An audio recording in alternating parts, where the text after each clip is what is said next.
بعد فاعوذ باللہ من الشیطان الرجیم بسم اللہ الرحمن الرحیم جاء الحق وزهق الباطل ان الباطل کان زہوقا صدق اللہ العظیم. تو پھر اس ٹائٹل پر میں نے کام شروع کر دیا کہ آخر رافضیت شے کیا ہے. تو اس حوالے سے میں نے شروع کیا الحمدللہ کام. تو اللہ تعالیٰ کے فضل و احسان سے اب اس کا پہلا والیوم جو ہے آپ کے سامنے ہے. یہ تو اس دور کے علماء اور سادات ہیں. یہ ایک تاریخ ہے. اہل بیت پر بھونکنا اموی کتوں کا ابتدا سے ہی کام ہے، اور یہی اموی کتوں کا مسلسل تسلسل ہے جو آج اہل بیت پر یہ بھونک رہے ہیں، اور کچھ نہیں ہے. بہرحال دوسری بات یہ ہے کہ جس رافضیت کا آپ واویلا کرتے ہیں، یہ فقیر نے شیشہ دے دیا ہے آپ کو. آپ جو حدیثیں پڑھ کر عالم بنتے ہیں، مفتی بنتے ہیں، ڈاکٹر بنتے ہیں، پتہ نہیں کیا کیا بنتے ہیں، وہ حدیثیں ہیں جو روافض کا فیضان ہیں، رافضیت کا فیضان ہیں.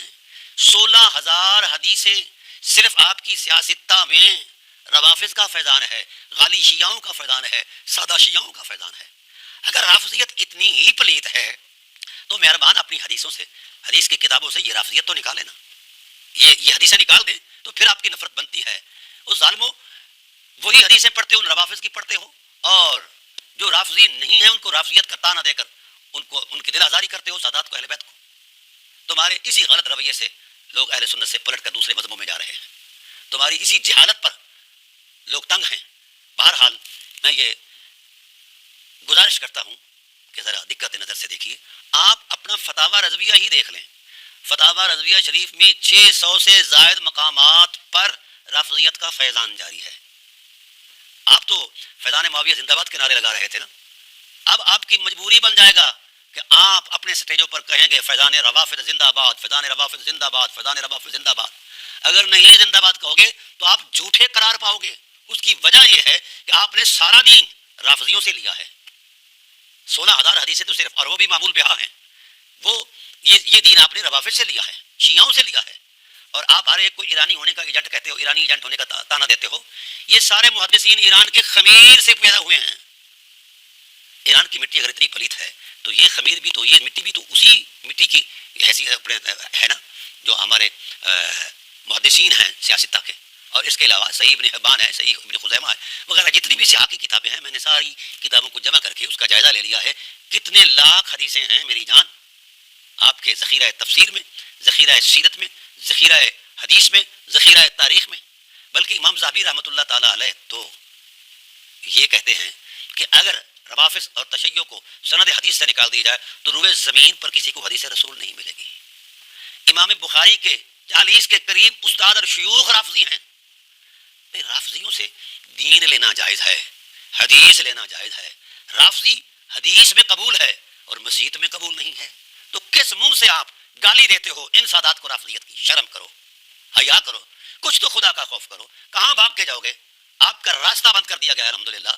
آپ اس وقت بھی رافضیت کے فیض یافتہ ہیں، کیونکہ جس ذخیرہ علم کے اندر یہ حدیثیں مؤثر ہوں گی، خواہ وہ فقہ شافی ہے، مالکی ہے، عملی ہے، جہاں بھی ان کو بطور دلیل آپ نے پیش کیا ہے وہ فیضان روافض ہی تو ہے نا.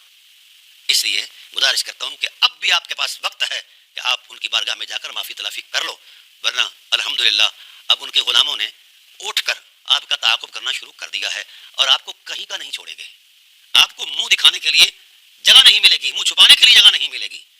ہر جگہ کونے کونے میں، بلکہ آپ کے گھروں کی چار دیواری پر بھی فیضان روافض نظر آئے گا. اس لیے آپ یہ پڑھیں.